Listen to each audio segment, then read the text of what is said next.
All right, welcome everyone. My name is Brian Miller. I am the Director of Strategic Education Outreach at Wonder Workshop, creators of Dash, Dot, and Q robots.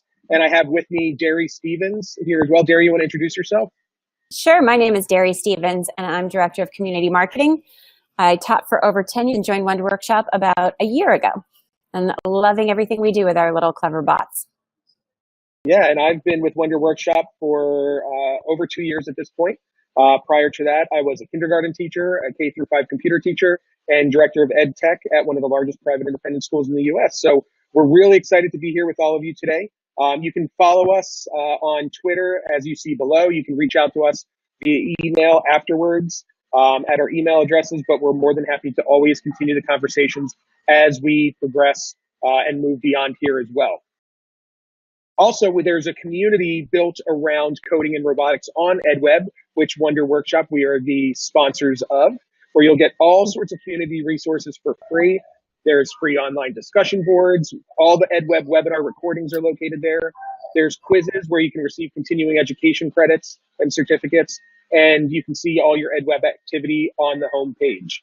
And when you're ready to join, you click on that little image that you see on that right-hand side, which are those three people. That will take you right in, and you're able to access all of the EdWeb webinar archives, where you can see all the videos that we've done. And we do them pretty much every single month on different topic areas, along with the rest of the videos available on the EdWeb community. Finally, to get your EdWeb continuing education certificate, since you are present, you will receive yours within the next 24 hours. And if you at least pre-registered it or you logged in with your email today, which it asks you to do, you'll be getting that in your email in 24 hours. Now, if you're watching the recording and you're seeing this later on, you're going to need to take the continuing education quiz after going and watching the video, and then they will email you your EdWeb webinar continuing education certificate. All right, so we already introduced ourselves, so we can briefly skip over this, but is there anything that you want to add about what you do at Wonder Workshop, Derry? No, I think my favorite thing is, helping manage the community and the Wonder League robotics competition. I get to hear from teachers all the time. And like we were saying before the webinar started, I'm constantly amazed at the innovative, creative ideas that teachers bring to us and how they're using the robots as teaching tools every single day. Yeah, and for me, I would have to say mine is the ability to go out and work with schools and districts across the world on advocating for and helping implement computer science into schools. So if you're interested in learning more, you can reach out to us directly, and we're more than happy to get you all started with integrating computer science along with Dash, Dot, and Q into your classrooms. All right, so at this point, we're going to power off our videos, and we can go ahead and we can move forward. Sure. So the first thing we wanted to do was hear from you guys. What do you think are some different kinds of PD or professional development? We've started framing it more as professional learning. But in your opinion, you can throw your ideas up in the chat. Let us know, what do you think in your mind, quote unquote, counts, or what do you get value from when in terms of opportunities? So I could start off and say, one that I find, I'm going to throw in the chat here, are webinars, because that's what we're on. What other types of PD do you guys either interact with or attend on a regular basis? Yeah, I love Twitter. Oh, yeah. So Maureen shared that she loves EdCamps. I love EdCamps. And if you're not familiar with EdCamps are unconferences where they are free for educators to attend. They typically take place on Saturdays, and it's designed where you go in and you share your thoughts, your ideas, your resources, and you build a board for the day of what will be talked about. And there's no set presenter, and you just go in and you collaborate and share ideas. And for me personally, those are my favorite types to attend because you're constructing it and designing it the way you want it to be and the way you want it to feel. Somebody else mentioned videos. I'm addicted to TED Talks. And I just find the quality of video, even if they're not, highly professionally produced videos, just the fact that anybody can create a video these days and post it and share their thoughts and perspectives, you just get such a diversity and a plethora of ideas. Monty said connecting with his personal learning network on Plurk. and interacting with questions. Yeah, so being able to have a location that you go to where you can share ideas, thoughts, resources, ask questions from people, it's a great way to do it. I see lots of Twitter chats, book sharing. Um, there's so many incredible ways to connect and learn from everyone in the community. I'm looking through here to see if there's any that I am unfamiliar with, but it looks like we've pretty much nailed a lot of them. Yeah, Monty said using those hashtags on Twitter. That's extremely important, so you know exactly what you're searching for. And if you're ever looking for a list of hashtags to follow, just Google educational hashtags, and you'll find a hashtag for everything. And then when you use that hashtag, it'll pull out all of the tweets that correspond to it. So there's so much wonderful information that people are able to share right through Twitter, and it's live on demand professional development. Yeah, that 24/7 connectivity for the Wonderly Robotics competition this year, we were using Edmodo for our coaches cohort. And it was great because I could post, answer questions, but then just watching the organic communication between, we had coaches from 63 countries this year, and having them correspond with each other on an ongoing basis was just so powerful. Brian, if you click to the next slide, one more. You know, we were looking at this in terms of kind of a continuum, and these were a lot of the ideas you guys mentioned, you know, social, these digestible bite-sized pieces that you can grab and go anytime, anywhere. You can follow people. Then, you know, a little more involved were webinars like right now, scheduled or archived. You're carving out an hour of time. PLCs and PLNs, conferences where you, apologies for the background noise, or at the Q conference in Palm Springs. You know, and then workshops, but then you get into the more involved where there are the MOOCs or the online courses that are now readily available in so many different ways these days. Yeah, for me, I personally love the social media. I am a learner who likes doing it when I want to do it, whether it's in the comfort of my bedroom, in my pajamas, or, you know, on the go while I'm driving, because I'm all over the place. And some of my best professional development happens when I'm sitting on an airplane or, you know, just simply driving in a car. So the fact that all that can be right there, available live, and on demand is so important for me.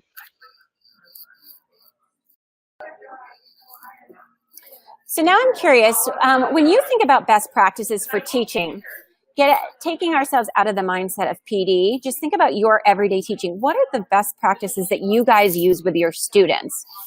If you go to the next slide, Brian, just one.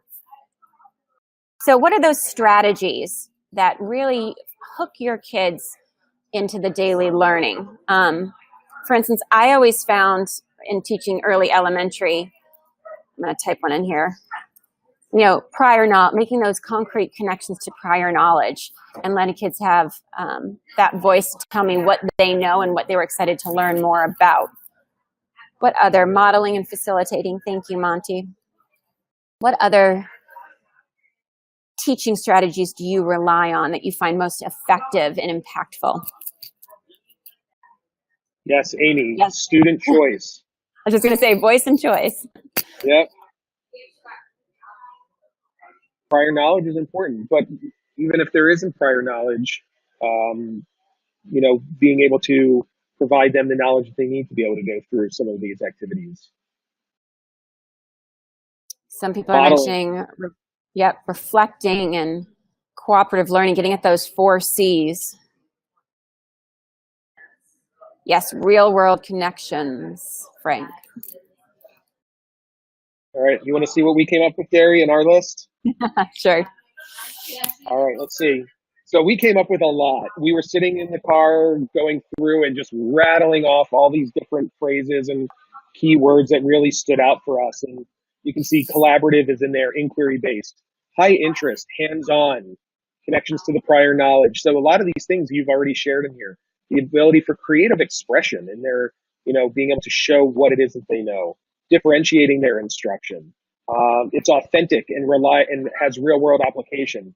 It leverages tech. We know that engagement level goes up when students are using technology in their lessons. High energy. I mean, we are on stage 24 hours a day, and students know immediately if you're having a bad day before you even walk into the classroom. They can feel it, they can sense it. So coming in with that high energy is so important for students to feel effective with their learning. Project-based, providing voice and choice. These are all important strategies that we thought were important to us. And being able to go through this chat here and see the stuff that you're sharing, it's obviously just as important to all of you. But was it interesting when Brian and I were talking about this webinar a couple of weeks ago? Both of us have done a lot of mentoring and working with teaching graduate students, and having been teachers ourselves for so many years, there's just a disconnect when it comes to then professional development and a lot of professional learning opportunities. And that here are all the qualities that we extol and preach and strive to do on a daily basis with students. And yet we forget that teachers are learners themselves, regardless of age and experience. And our opportunities don't always capitalize on these kind of qualities that we hold near and dear. Yeah, so let's ask them the next question, because it kind of leads into that. Mm-hmm. What has your experience been like when it comes to professional learning? And it can be positive experiences, Mm-hmm. negative experiences. We're just curious, what has your experience been like when it comes to professional learning? Yeah, so Frank is saying it's sometimes a mix. Yeah, most are helpful, but some are less than interesting. Yep. Sit and get. Monty, I've never heard that, but that summarizes, unfortunately, a lot of what I've experienced.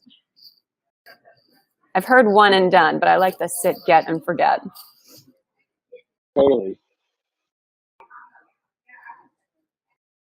You're right, Rosemary. It can vary quite a bit, and it also makes a big difference in terms of who is planning and leading, which we're going to talk about. Yeah, for me, one of the things that I've learned is, you go into some of these professional development experiences that could be like what Monty said, sit, get, and forget. But what I've seen is with a lot of people, including myself, is we dismiss a lot of presenters immediately based on their previous teaching experiences or what their previous background is, because it doesn't relate directly to you. And for some reason, we as educators, we as human beings, we dismiss people immediately if we can't find that, direct relationship to what we're doing. And oftentimes we rob ourselves of some incredible learning opportunities because we say that it's not relatable to us. And for example, it could be an athlete that comes in and speaks to the teachers about resilience and failure.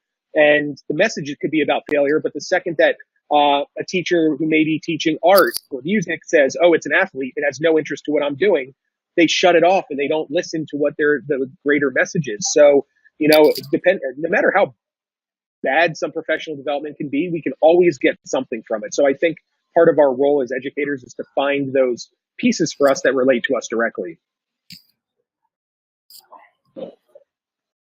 All right, so let's see what we came up with here. Do you want to talk about this one, Derry? Sure. So we were looking at some recent research and kind of, like I mentioned, the disconnect. So this has a little bit of the more negative angle that, unfortunately, a lot of the professional development that public districts spend money on tend to be these experiences that are either overcrowded, they're a one-size-fits-all, one time at the beginning of the school year to kick it off. They tend to be didactic lectures. They're irrelevant. They might not tie to either your grade level, the skills that you are looking to work on with your students, or your prior experience. And they tend to be sometimes outdated in their methodology and passive. You end up being that listener that, as Monty had said, is just sitting there and taking it all in. And we're all experienced learners, but we still, there's that need for that quality professional development and those learning experiences that we will take with us as we go forward. All right, and with that said, let's move on to the next slide, discussing some of the adoption strategies that are available. Sure. So this is one of my favorite images. This is E.M. Rogers' diffusion of innovation theory. And what Rogers was looking at is this idea that when there's something new, we often see this related to the adoption of Edtech, for instance. People tend to break down into different categories. And it's kind of on this bell curve. They're the innovator, the early adopters, the early majority, late majority, and laggards. So when we look at something like, with Wonder Workshop, when we talk about coding and robotics, we see a lot of people fall in this innovator category, this 2.5%. That's a really small amount, or the early adopters, but with us, at least kind of our mission is we want everybody on board and understanding the importance of coding and robotics. So how might we use professional learning opportunities to reach this early majority or late majority? And it's just kind of a good reflective, some of you might be familiar with the SAMR model, Ruben Pointeras, where you're looking at, fall in terms of like EdTech adoption. And it's just a good reflection. It's not bad to be in the late majority. It's just being cognizant of that and then thinking, okay, what do I need to do to then move to that next stage? You're not going to jump all the way to an innovator category in one fell swoop, but what are you going to do? I always had said to teachers, what are you going to do tomorrow? What are you going to do next week? And then what are you going to do next semester? And that way it just makes it more attainable when you think about goal setting. The next slide, Brian, if you show this one, this is just I should say a comic that I've seen a lot. Again, when we're talking about EdTech and this influx of new tools coming into the classroom and the ever-changing digital landscape, where do you think you are in this illustration?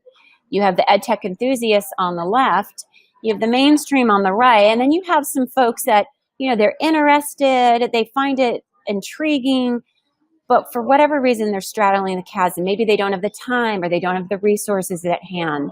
So our question to you is, how can you find people on kind of to support you? How can you form that bridge?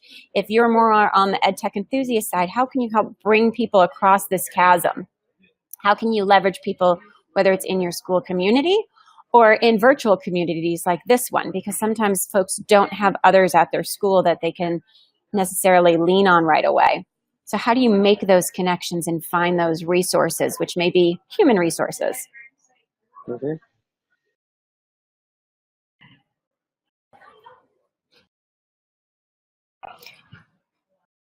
So we thought we'd look at some of the needs around professional development, and we pulled some, we will share this slide deck, and so you will have the links to these studies. But this first one is from the State of the K-12 Market from a couple of years ago. And, everything moves so quickly. This is 2014 we're talking about. And unfortunately, it still kind of proves true today in 2018 that there's just this overall need for high quality, not only high quality, but sustained professional development opportunities. And because, as educators, we have social factors affecting our daily classrooms. We have national and state standards that are changing and kind of impacting the way we teach. We have technology and tools that are coming in an exciting way, but sometimes overwhelming on a daily basis. And then if you look at that second quote, it really gets to the fact that we often in these professional development opportunities learn about the what and sometimes the how, but we don't always make concrete connections to the why. And as teachers, we really need that bigger picture and that broader vision so that we can make those connections and then pass those on to our students. Yeah, and that's the way we also need to come from leaders too. So we're going to get into that eventually and hear about the implementation strategies as well. Because that's the only way we're going to get to those meaningful shifts. Behavior change is hard. Research shows that, to change any sort of behavior, it can take up to 5 years. And when we're talking about students in the K-12 landscape, we often don't have that time. It's high stakes when you're talking about working with children. But also even with, schools and districts, oftentimes we are stressed where we don't have time either, because the government says you have a year to change things around depending on what your score of your school is. Or, there may be a school closing down and they give you a year to kind of turn things around. So even, that and when administrators and leaders come into schools, they don't take that, that 5-year number into account. And they immediately expect that change is going to happen overnight because they're under new leadership, and districts think the same thing too. So we have to look as educators as to how can we, look at what we're doing to make that change faster. Because if we all jump on board and realize, hey, we're going to make a change, then it's going to occur a lot less than those 5 years. I have an informal rule. It's not based in research or anything like that. But when I look at when I was teaching and changes would come down the pipeline or new tools, I discover online, I'd always look at them through the lens of kind of what I call my 3 E's. Is this tool or this strategy or method going to be efficient? Because, we don't have any extra time. So is it somehow going to help my efficiency? Is it going to be effective? So is it going to help, my learning goals? And then also, is it going to be engaging? Because to me, they were kind of, effectiveness was the practical side. Efficiency was the practical side. Effectiveness was obviously tied to my job as a teacher. And then engaging, I just wanted to help instill lifelong learning. Exactly right. All right, you ready to move on to the next? Yes, please. This one I thought was interesting. So this is from Teachers Know Best, which we're going to give you the link to on the next slide. The Teachers Know Best is a series of research studies that the Gates Foundation have put out. And if you've never looked at them, they're worth taking a glance at. I think there are about 5 or 6 different ones now. And they're short research studies. They're well presented in terms of the data, lots of rich visuals. But this one was their one that they did on professional development, where they went to teachers and asked them what they thought. And these numbers were just staggering to me, that $18 billion is spent on professional development. And as many of you said in the chat, you're hungry for it. You're sponges, you want it, as long as it's quality. But then when it's broken down, we're talking about 68 hours. So $18 billion is spent, yet most typical teachers only get 68 hours, which really is, a week to 10 days per school year. And when we think about all we do and all the different changes that come, as they should, as things evolve, it's not a lot of time. So this is, for instance, just to give you a quick visual of what the cover shot looks like. So if you just go to teachersknowbest.org, you can download all these different studies. The one on professional development I find really interesting. They have a great one on digital tools that are effective for the classroom, some of teachers' favorites.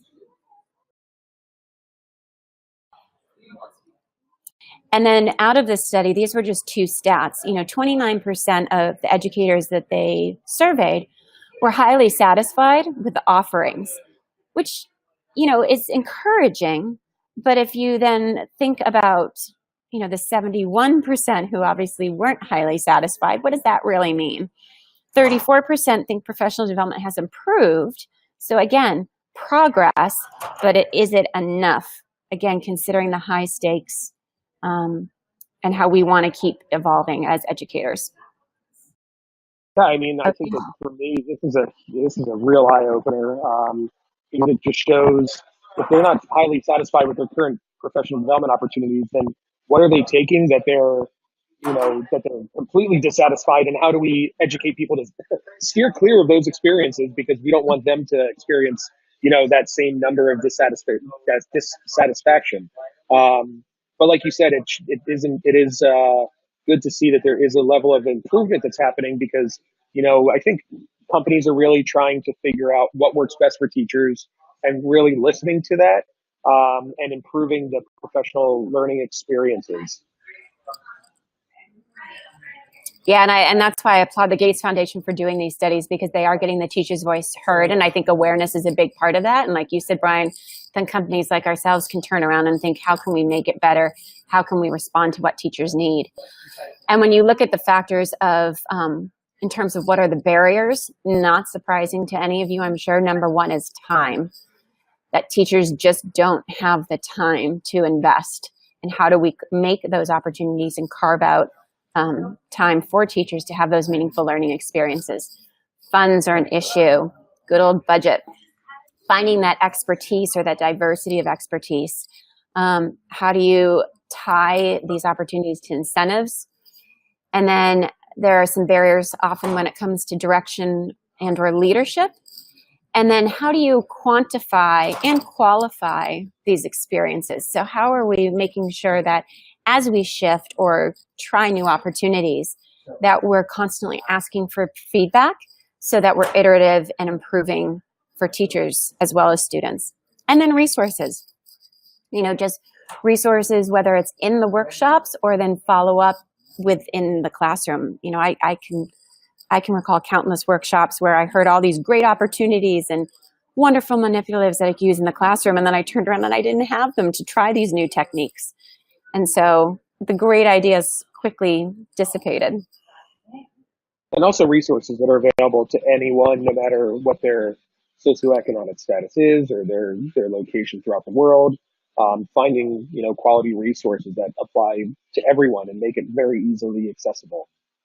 Mm-hmm.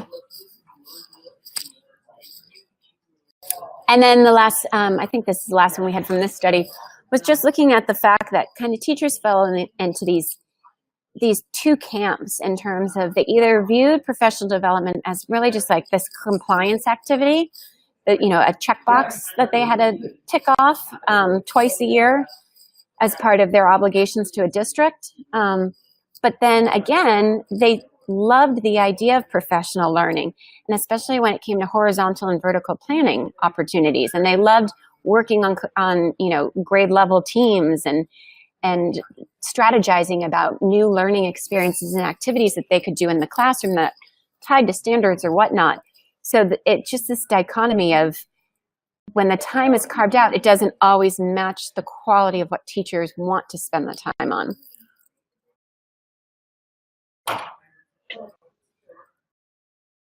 So next is funding. And I mean, when we're dealing with schools and districts from across the world, they're constantly struggling to find out what type of funding is available. So what we wanted to include are some ways, some of those resources that we said, while you're receiving professional development, being able to actually walk away with some resources. This is a resource that you're able to use.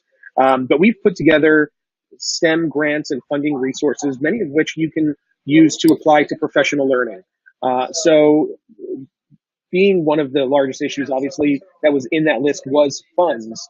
We have to figure out ways to make this accessible for anyone to have the correct funding that they can use for when they're looking for professional learning. So Naomi Harm, one of our education strategists at Wonder Workshop, has written a blog article all about that.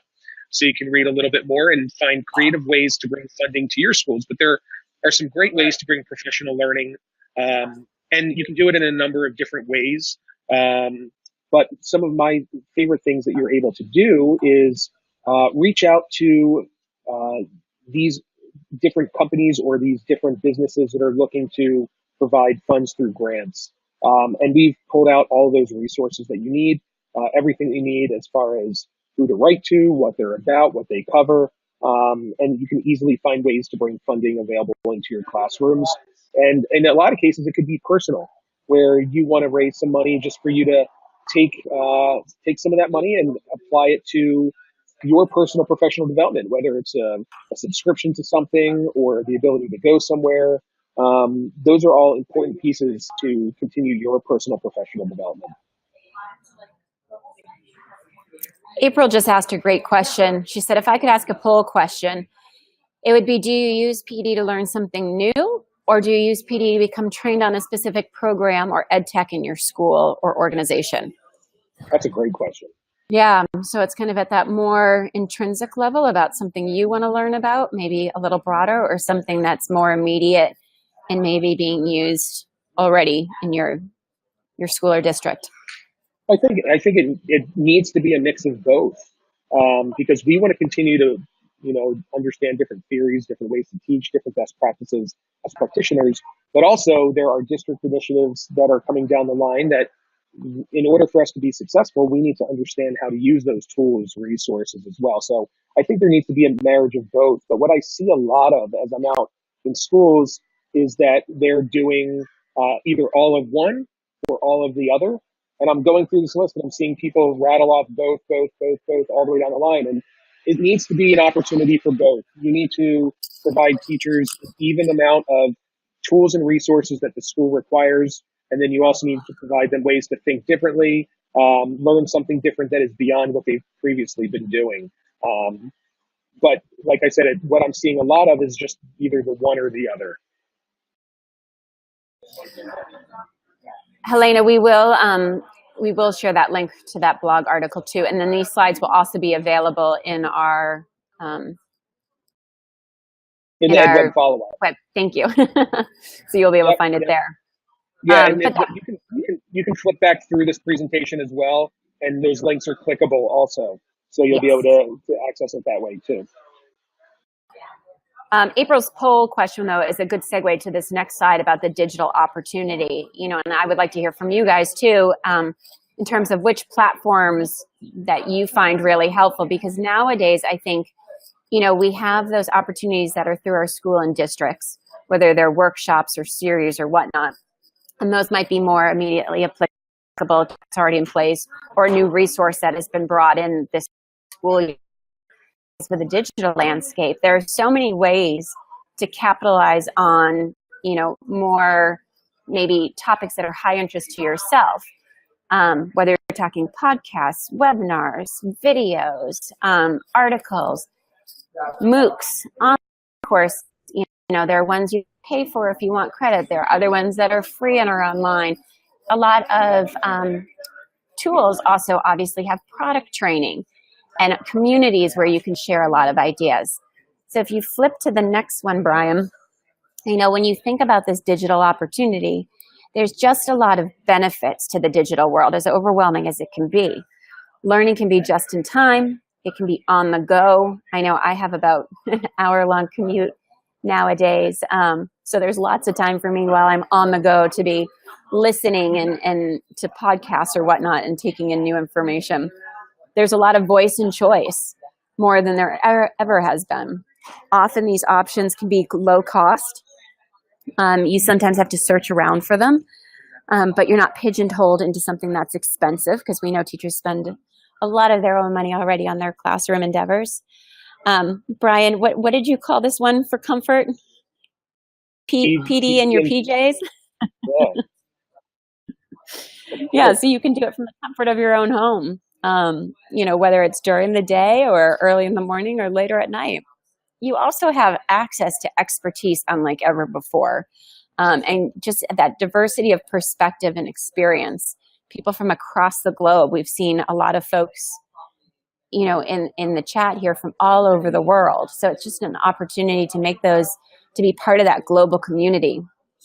Something I'm really excited about, which I've seen with students, but I'm seeing educators more and more, they're creating their own digital portfolios. So as you do these professional learning opportunities, how are you capturing your evidence of learning, those digital artifacts? And, you know, how do you build and curate your own digital portfolio, your resume 2.0, to show what you've done, what you're interested in, what you're taking your own time to dive deeper on? Then with all the digital opportunities, there are so many ways to easily capture the seat time. And like I said, that the different pieces of evidence of your learning. And then there's a big movement afoot, as you know, around digital badging to recognize the extra mile you've gone and also where your expertise, your interests lie.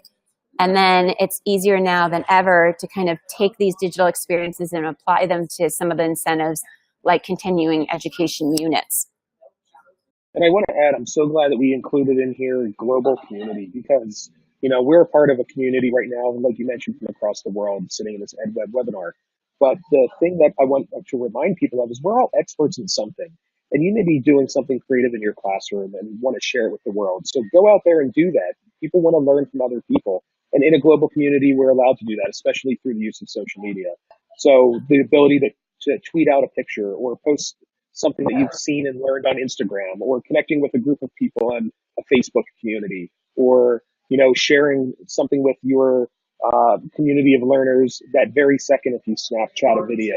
There's so many different ways to connect and share the resources and tools that we're using, and the ability to, you know, connect and share best practices. So the more we do that, the better the more opportunities we're gonna have to learn from each other, rather than just also relying on, you know, the same one or two people that we always go in and watch and listen to. That's personally why I love being on social media and being able to share a lot of this stuff out, because I learn something from everyone every single day, no matter where I am in the world.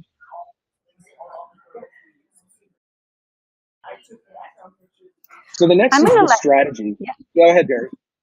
No, I was just going to say, I'm going to let Brian tee this one up, because he's He's our head of strategic outreach at Wonder Workshop. But something for you guys to think about is it's kind of a two-prong approach. Some of you were talking about your titles in the chat. And so, you're the tech leaders and you're probably responsible for bringing these types of meaningful professional development opportunities to your teachers. But similarly, those of you who aren't necessarily in those positions and are just trying to find some quality professional learning, opportunities, these are the kinds of questions you can ask your school leaders too. So then it becomes, a collaborative approach to making sure that when time is spent, that it's being well spent. And yeah, completely. And I think that for me, whenever I have the opportunity to talk about, leadership or strategy around schools and development, I want all constituents that are related to that school a part of the conversation, because strategy, typically the conversations happen with the higher ups, and educators don't always fully understand why decisions are being made. And administrators and leaders don't always understand why teachers are asking the certain questions that they have. So it's great that both parties are in here, because there are administrators that are part of this webinar today. There are teachers that are part of this webinar today. There are tech coaches that are part of this webinar, because these are so important that everyone is on the same page as we develop strategies as far as best practices. So these are some of the questions that you should be asking yourself and your community as you are going through a professional development process of choosing what it is that you're looking for. So the first one is, who is leading this professional development? There are so many different ways that you could do this. We have so many expert teachers in our schools that can help do this. I love when a school does a teachers teaching teachers type of event where they're learning from each other, because that is the most low cost way of doing this that's possible. I also love when students are the ones that are doing the instruction as well. We talked about voice and choice a little bit earlier, about getting the voice of everyone. So getting students to be a part of that voice and choice and sharing their interests and sharing their expertise is so important as well. So identifying who those leaders are that will be leading these sessions. Next is, whom should be involved. Who do we want to be present? Does everyone need to be present? Are we going through a train-the-trainer model where we want just the lead people to be there and then they can go around and disperse the following training after that? So really understanding who it should be, because it's not a one-size-fits-all, or I saw someone mention in the chat a one-size-fits-one, which I think is great. And it's so true. So really being supportive of who is going to be there in that space, and is it really appropriate for them to be there at that time? And that really gets into, what are the goals of the outcome? So is the goal to, train everyone and get them on the same page, or is it to expose them to something new or get them to implement something? These are things that you need to ask beforehand. And you have to ask this question even before it starts. You want to lead them up with what the goals are and have them be a part of that goal-making process. Next are, what are your objectives? What are you going to have them accomplish while they're there? I don't like going into sessions or conferences where I don't know what the objective of this is going to be. You go in kind of very hesitant and reluctant and trying to decide through half the time, is it even appropriate for me to be sitting in here? So if I come in with those objectives and know exactly what I'm supposed to be doing and what my goal is going to be after it's done, I feel a lot more confident going in. What are the tactics? How are you going to be deploying it? What is the budget? Is it going to cost you anything? There's free ways to provide professional development, and there's really expensive ways to provide professional development. You have to determine as a school what's best for you. Now, I see a lot of times that there are schools that send one or two teachers or a handful of teachers to conferences, and that's fantastic, but that costs money. So what can you do on top of that? You can bring the experts in. That also costs money. But you want to determine what's going to be best for your budget within your school. What are some of the options for execution? So how are you going to deploy that into your schools? And how are you going to follow up? And this is the piece that is dropped the most after any professional learning or professional development, is how are you going to follow up? What are you going to do to continue this conversation after this has gone on to make sure that everything is continuing? I can't stand when I would go into sessions or professional development workshops where we were sitting in a room for 3 hours or for an entire day, and we learn something new, and then we don't ever talk about it again. And that is, for me, the most meaningless professional learning, because I want to be able to have a conversation about it. I want to be able to build a task force around it. I want to see changes happen based on what we're doing. So follow-up is so important, and to have them understand what the follow-up is going to be before even going in, so they can figure out what the initiatives are going to be after they're done, rather than asking that question after it's over. All right, Derry, you want to talk to them about March 20th? So we have a big announcement that is coming on March 20th, and I can't say a whole lot more. I can tell you it's a programmatic initiative we're doing that's called, next slide, Brian, Teach Wonder, surprise, surprise. But if you can read between the lines and kind of pull those nuggets of what we've been talking about today, we will be offering to our devoted educator group, I think a really neat program. So do stay in touch and do kind of watch our site, because on March 20th, we will be able to tell you all about it. And it kills us because we thought we were going to be able to give you all sorts of exciting details today. But unfortunately, we're been told to stay mum until the 20th. So. And that's okay. We're giving them something to look forward to on March 20th. I see the hmms and the sighs, but we're really excited about what we're going to be able to share with the world. So, like Derry said, be sure to stay tuned. Follow makewonder.com for the up-to-date information on that. And if you're a part of our mailing lists, which you can sign up for on the website as well, you'll be getting emails directly too. So yeah, so there's people that are super excited, which we're excited about as well. It kills us that we can't talk about it yet, though. Just know that you guys have been asking us for stuff, and this is we've gotten our response in line, and so we're just excited to be able to share with you what's coming. So Brian, why don't we look at yep, this is our final slide, but we can look at the questions. Do check educate.com. We do have specific guys are educators, so everything from our curriculum to our Wonder League robotics competition. Soon we'll have a new page at teachwonder.com on the 20th. So lots of things just for you guys, turnkey resources, best practices and tips, all about Wonder Workshops resources, and then the wonderful world of coding and robotics. So at the very top, you have a question box, and I don't see any have popped up in there yet, but there's the little question mark button where you can go in and you can type in any questions that you have regarding professional learning, best practices, anything that we can share with you all, or, what are your hobbies? We're happy to talk about that too if you want, but feel free to use that question box. The chat room's not the best place for it. But the question and answer box is for us as well. So we'll give that a minute to have you go through and share some of your questions.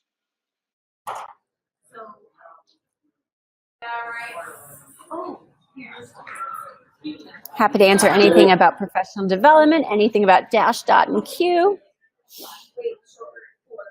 Yeah. Otherwise, we nailed it, Gary. No one's asking any questions. Nailed it. It's so neat that we thank you guys for taking this time out of your busy schedules. And it's so exciting to see you from all over the globe. And some people here are connecting and know each other, which is awesome. Yeah, we were a little, I think we broke the 300 mark at one point of live attendees. So a question came in from Maureen Jimenez.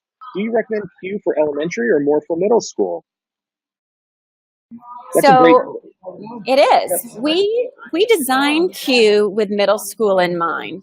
And we did that from a hardware and a software perspective. The interface on the app is more appropriate for middle schoolers.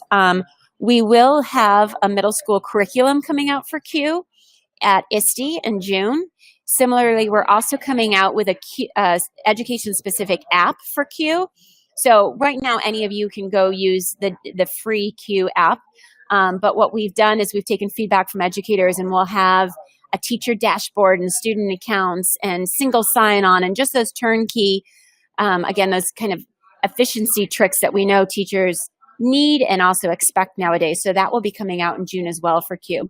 That said, Maureen, we've also seen some fourth and fifth grade students really gravitating towards Q. Those kids that maybe had dash and dot in the early primary grades and are ready for that text-based coding. Because for those of you that don't know, Q does quite a bit in terms of functionality, but one of the really cool parts is you can engage with Q using block-based coding, and then with a quick toggle, it translates into JavaScript. And then you can continue coding in JavaScript, toggle back, and it's, updated your block-based programming. So it's a great scaffolded way to take kids to that next level of coding. So we have another question here, which is this changing technology environment, how can teachers stay current with curriculum? That's a great question. I think one of my favorites, like you had mentioned early on, Brian, is social media. It's easy to find people who are using whether it's specific curricula, like specific programs, and then find out how they're using it, how they're revising it, tweaking it for their classroom use. Because we know teachers, we always said beg, borrow, steal. You take these great ideas and you twist them and make them your own for your students. And I see that a lot on social media. Pinterest blows me away. They take some of the age-old resources and textbooks and really step it up a notch with some of the creative applications that they come up with. Yeah, I agree. I mean, for me, like I said, I've been preaching social media is the place for me to do all of that, because we're the curriculum experts, but we may not necessarily have the ideas of how we want to implement technology into this. And because it is changing so quickly, we're constantly looking for new ways to engage students. So because social media changes on a daily basis, by the minute, there's some incredible ideas and resources that are available out there. So that would be my suggestion as well, Derry. And then I was just going to say too, a lot of these new products that you hear about on social media, when you go to check them out, they have a lot of communities or discussion forums. So this Teach Wonder initiative that we're launching on the 20th, there were some tools that we were experimenting with, and I was blown away when I was trying to figure out a different feature or whatnot. I could go online and I didn't have to go email the company. I could go into the community, ask a question, and somebody from somewhere would come back with just this great answer because they had already encountered the same issue and solved it. So there's just this 24/7 kind of support out there nowadays that I find just encouraging.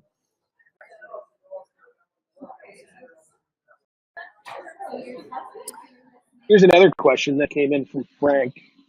He's involved in the FIRST robotics program, and they use block type coding. And he's wondering what others out there would recommend for younger elementary students that he can build on. So, Derry, this is right in your wheelhouse with the Wonder League robotics competition. Sure. So, Frank, I don't know if you know about our Wonder League robotics competition, but we have a competition that's for collaborative teams, ages 6 to 8, and then 9 to 12. And next year, we're going to add an older age category on too, now that we have Q in the mix. But this year, starting last August, we have now had over 7,000 teams, again, ages 6 to 8 and 9 to 12, engaging in these virtual collaborative missions. So these teams from 63 countries all over the world are working together. Most teams are about 3 to 4 kids working on these. This year, our theme was Space Island. So they were doing these community development challenges. And it's all about creative problem solving. So the teams work through these 3 missions. And then right now we have, I think it's 225 teams in our final invitational round. And those those finalists are doing one final mission and competing for 2 $5,000 STEM grand prizes. So what's great for the younger kids is there's no travel involved. It's a free competition, so there's not a high cost barrier to entry. A lot of the kids this year we found didn't necessarily do all 3 missions, but we hear coaches who are teachers like yourselves, parent volunteers, librarians, Girl Scout, Boy Scout leaders, engaging even just in one mission over a matter of weeks. And they say the collaboration and the teamwork and the dedication and perseverance is what they find so rewarding. So that's one to check out on our site. If you just go to education.makewonder.com/robotics, I think it's hyphen competition, but you'll see it in the nav. You can see examples from the past 2 years. This is the third year we've done it. And it's just so exciting to see how quickly it's spreading. Great. Here's another question that came in that's really interesting. Besides staying current in curriculum, how are you staying current in your teaching certification? We were just talking about this today, I think yesterday or today, Barry. Instead of taking a Florida computer test, I may be taking a business test to teach a computer class. So what are ways to stay current in our teaching certifications? Yeah, I think it depends on also your state and what they'll take as evidence of. But I was just saying to Brian, it was yesterday, wasn't it? That Yep. I have a California Clear credential that I've got to make sure I keep updated. I think it's this year.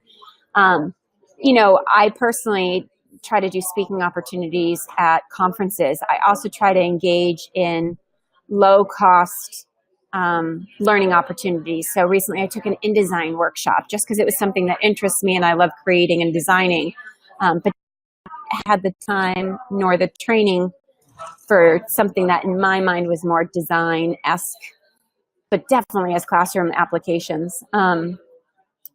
Workshops are another one. If you can, I try to avoid the one and done, but like the 2 and 3 day workshops, and often you can find ones that are more of a series, so you can do it over time. Those are the opportunities I try to take advantage of. Yeah, I mean, like Derek said, it varies by state and what their requirements are. So I would suggest speaking with your professional development coordinator and find out what it is that they'll accept for continuing education credits, because there are some things that you can do, whether it's attending the EdWeb community like you're doing right now and receiving this webinar, you can get continuing education credits for that. Picking up a class that interests you in a school like you were mentioning, attending additional school workshops or going to ed camps or participating in chats. There's some schools that allow Twitter chats to count as long as you document your involvement. So there's some great ways that you can do that. But it does vary by state. Now, some of the things that I've done to stay current has primarily been attending conferences, and that's equated for most of the need for the school that I was at previously. But conferences, again, are wonderful, and webinars and being able to get those certificates. And we can't yet talk about March 20th yet, Derry, but I think that we'll be solving some of that problem too. So March 20th will be a good date to share a lot of this stuff. Yep. April has a good question about momentum. How do you keep the momentum going? Yep. Yeah, I think, one of the things you can think about, April, is how do you involve teaching teams?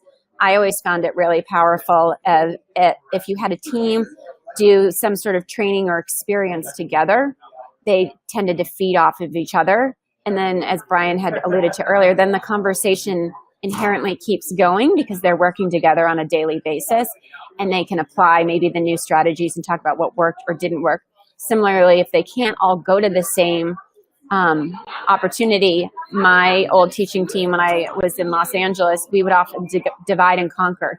So one of us would go to the math conference, one would go to, something more to do with language arts and reading, or somebody would go take a Lucy Calkins writing workshop experience. And then we'd come back together and, good old classroom practices, share out and exchange what we learned, and then all kind of plan together those next steps. And that was just a way to keep the momentum going. Yeah, and I would say for me, a large part of this has been on a personal level, carving the time out once a month where I know that I'm going to do some sort of professional learning for myself, whether that's picking up a book and reading it, or listening to an audiobook, or like you, Derry, watching TED Talks, or going in and taking a webinar or participating in an online course. I need to carve the time out in my day, because if I don't, I will be sucked up by lesson planning or event planning or other things that are happening in our daily lives. So to keep that momentum going, I carve out once a month where I know, and I have a little checkbox where I say, yep, I was able to do that for this month. So that was really important to me. But also when you're in your schools, I think a large part of this comes down to leadership as well. Keeping that momentum going and not making this a one-off thing where you see it once and you never see it again. And because that happens a lot, that is very discouraging to teachers where they finally may feel that they have a tool or resource that they're excited about, but then there isn't discussion about it any longer. So you as an educator, you as a leader, you as someone who wants to continue exploring this for your classroom use or for your grade level use or for your school use, you take the leadership role and do that. Maybe offer an opportunity where teachers can come in and see what it is that you're doing with your students using a particular tool or resource. Giving the opportunity for students to share at a faculty meeting what they're doing in this case, or you as an educator share with other educators at faculty meetings, or even going out there and sharing those resources at conferences. So we have to consciously, a lot of times as the teacher, make those moves to keep the momentum going, because again, it's not in the leadership's vision to have that a continued basis. So we need to speak up, or we need to take it into our own hands. Dr. Ravi has been asking some amazing questions here. I'm going to try to sum up some of my thoughts based on all of them. Some of the questions have to do with, leveraging technology in developing countries. And if you're introducing too much technology, why can't we depend on robots instead of teachers? And what would be the ideal ratio? And I think there's no easy turnkey answer to this. It's more to the fact that with the ever-changing digital landscape and considering there's theory out there that in the next 20 years, we're not going to have 20 years of technology growth. We're going to have 20,000 years of growth, which can be a little overwhelming if you're a kid or if you're an adult. So I think there's no turnkey answer around like ratio or what's the right number. I think it depends on the tool. Some tools, like Wonder Workshop robots, are actually almost better utilized in small collaborative groups. There are other tools out there that are designed to be more one-to-one, a student with a device. Again, it depends on the goals and the design of the product we're talking about. I personally think that teachers are an immensely valuable part of the equation. Teachers are the artisans in all of this. And so we're the ones that are thoughtfully bringing in those valuable tools. I definitely think technology can be leveraged. I was hooked into Edtech.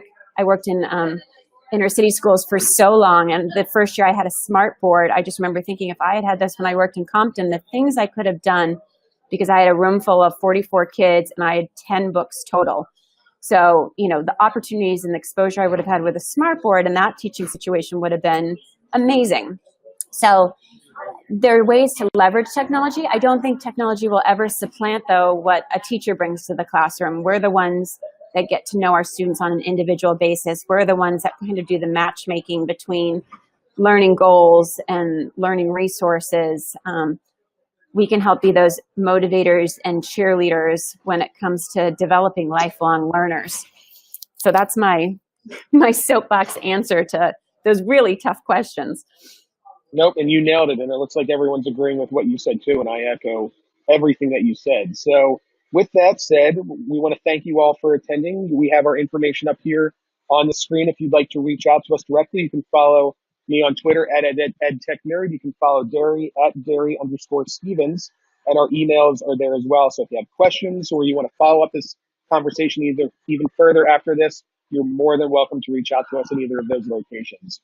As a reminder, you're going to be getting your continuing education certificate. So yay PD, that's what we were talking about today. So you're going to be receiving in 24 hours, as long as you pre-registered or you logged in today with your email address, you're going to receive that certificate that you can share with your school to hopefully receive those continuing education credits. If you are watching this as a follow-up video, after this, you can go ahead and take that quiz, and you can find the quiz by joining the EdWeb community, edweb.net/code. Click on the EdWebinar Archives image, which looks like the three little people on the right-hand side, and select the EdWebinar you just watched. So join us next EdWeb webinar meeting, Bringing Creativity to STEAM with Drawing and Coding, coming up on March 29th. with Charlotte and Dylan, also from Wonder Workshop, where you're going to get to see and learn about one of the newest accessories for Dash and Q. So once again, we want to thank you so much for attending. Be sure to join the community, www.edweb.net/code. And we hope that you have a great rest of your week. Take care, everyone. Thanks again. Absolutely. And come visit us on the 20th. Thanks all.